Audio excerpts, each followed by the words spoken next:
Hi, I'm Jonne.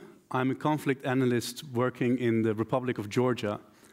And today I want to discuss how conflict-affected communities can be empowered to improve local security.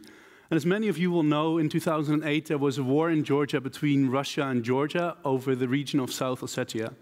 And following this war, many Georgian communities along the de facto borderline with South Ossetia are experiencing day-to-day security incidents, including shootings and movement by armed gangs. And although the international community tried to address many of these incidents, we've seen relatively little improvement since 2008. And as me and my colleagues were trying to figure out why there was relatively little improvement, we came to the conclusion that it was because many security strategies are insufficiently responsive to the needs and interests of local populations.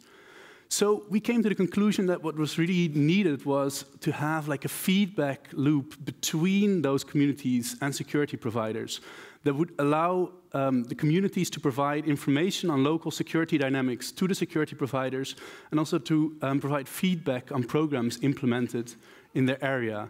And this is why, with support of UNDP and together with Safer World and Eurasia Partnership Foundation, we developed the Elva platform.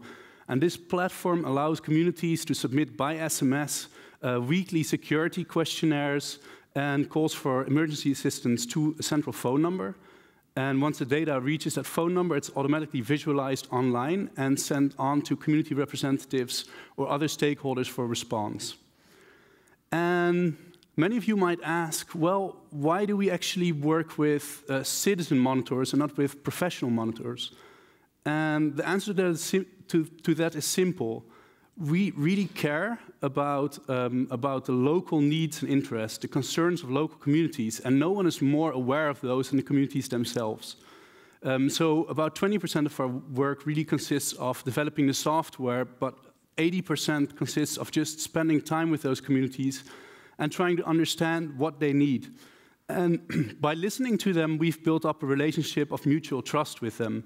And that is good for two reasons. First of all, because it allows the communities to trust us with more information. And secondly, because we can rely more on the information they provide us with. And if you ask, like, why do we use SMS to transmit all this information? It's because, as you can see, like, smartphone penetration is not high enough yet. So SMS is the most widespread communication technology. And there's one big challenge with SMS is we don't only want to know what incidents took place in a community, but also how that affected the community and what solutions they suggest. And how can we fit that into one text message? And I think we've overcome that challenge by developing our own SMS questionnaire format. And this format allows communities to report up to 40 security incidents per week, within the space of one text message by coding this. And we really care about sharing this information. So all data is automatically visualized in interactive maps, graphs, and tables. And that doesn't only provide us with a basic early warning capacity, but it also allows us to see how different types of incidents and responses impact the sense of safety and security in a community.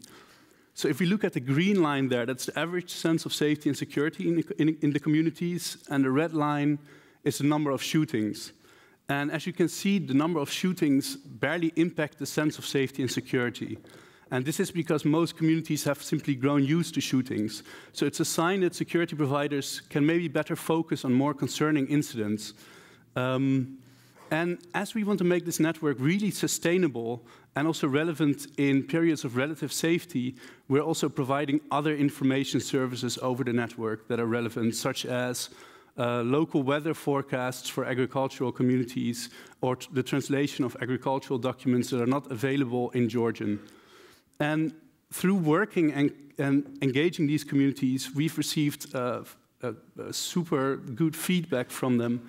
So within 6 months, they've reported over 500 incidents, over 2,000 visits by security providers, and 9 emergency incidents.